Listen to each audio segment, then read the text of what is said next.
Do you want to know how to create a quick, simple, and easy to follow budget that actually helps you keep your spending in check and stay on track financially?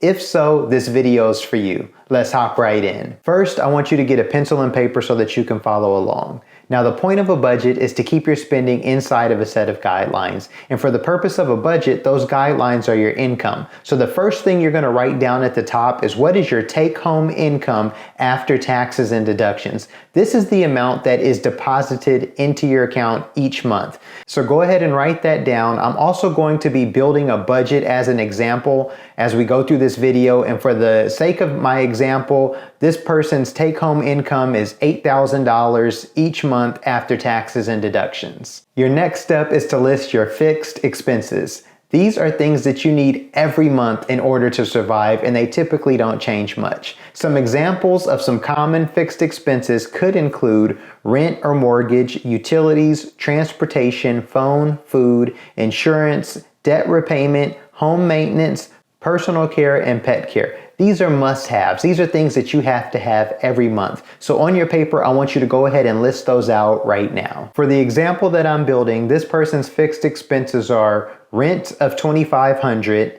utilities of $500, phone of $100, internet is $70, food is $800, transportation $500, student loan repayment $500. So their total fixed expenses are $4,970 each month. Once you have your fixed expenses written down, let's zoom out and take a look at the big picture. At the filming of this video, we're currently in the month of May, so that means that we have 8 months left. So on your piece of paper, we're gonna make a quick graph and we're gonna write months May through December on the paper. So May, June, July, August, and so forth across the top of the paper on the top of our graph. It should look like this.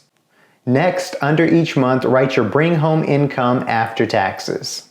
Under that, I want you to write your fixed expenses. So as the graph is going down, we're gonna have, starting with the month of May, income, and then your fixed expense. So I want you to write your fixed expenses going right out for the rest of the year. So your paper should look like this.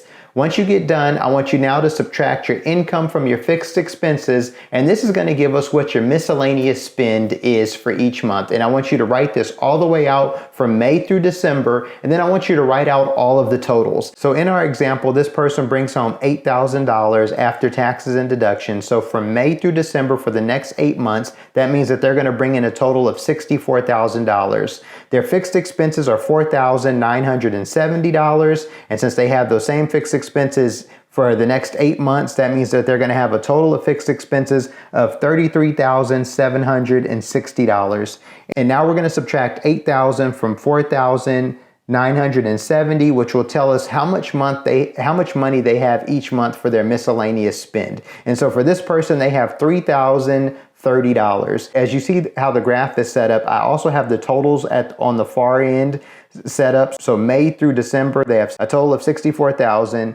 They also, with their fixed expenses, are going to spend $39,670. So if you subtract that from $64,000, that means that they have a total of $24,240 for miscellaneous spend for the rest of the year. Looking at it this way can be really powerful because so many people get caught up in what's happening month to month that they don't really take into account what's happening for the year. So by doing it this way, you can actually plan your miscellaneous for the entire year going forward. Now that you know how much you have left after your fixed expenses, let's talk about your miscellaneous spending. This is the flexible part of your budget. I've created a list to show you just to help jog your memory of what some miscellaneous spends are. You probably already know your favorite miscellaneous spends, but here's just a few that I've brought up on this list. So we have gifts, travel, entertainment, hobbies, clothing, emergency fund, and investing. Now, some people think I'm crazy for putting emergency fund and investing under miscellaneous expenses, but they are not required to survive month to month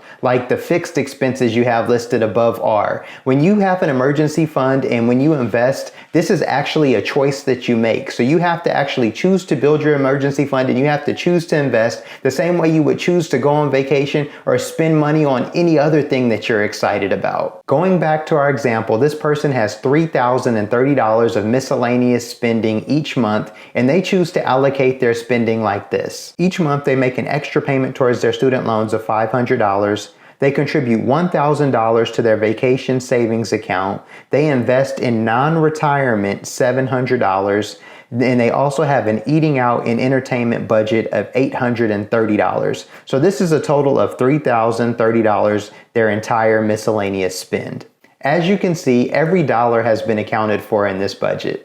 At this point, your budget is built. You have your fixed expenses and your miscellaneous. The question is, do you like what you see? The great news is, if you don't, you can change it. I often say you can tell where somebody's priorities are by how they spend their time and how they spend their money. So as you look at your budget and as you look at how you want to spend your money, if you don't like what you see right now, you can adjust it to make it fit what you actually want it to be. I also want to take a moment to remind you that a budget is not punishment. These are just parameters to make sure that your money is actually going to where you want it to be. Before finalizing your numbers, I want to give you a pro tip. It's a little bit of work, but make sure you go back and review your spending over the last few months to make sure that you wrote down accurate numbers inside of your budget. I help people build budgets all the time, and one of the things they come back and they go, hey, my budget seems off. It seems like things aren't going right. And I asked them, I said, are these the actual numbers that you're actually spending? And they go, hey, well, I think I spend this much money eating out, or I think I spend this much money doing this. Then I say, okay, well, let's download your bank statements and let's actually look at what you're doing. And oftentimes I find that when someone's budget isn't working, they have not allocated a certain amount of money, meaning that they might think that they spend $200 a month eating out, but actually they're spending $400 a month eating out. And so they're going over budget each month, but they don't quite know, because sometimes when they write out those budgets, they just guess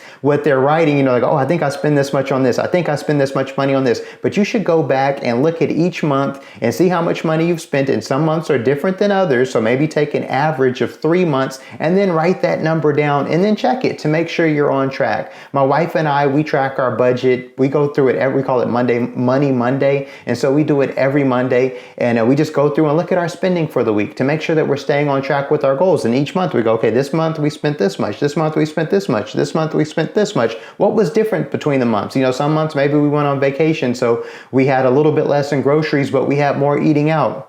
Another month, maybe something happened with the dog, so miscellaneous was a little bit higher. But the whole point is that I want you to be able to track your spending in this very simple and easy way, so it can help you stay on track so that you can get more of your money to your goals. This is Steadyworth's version of a quick, simple, and easy to follow budget. You have now created one. Congratulations. If you found this video helpful, please share it with a friend. Please give us a like. If you want to get more content like this, feel free to subscribe. We'll see you in the next video. Have a beautiful day.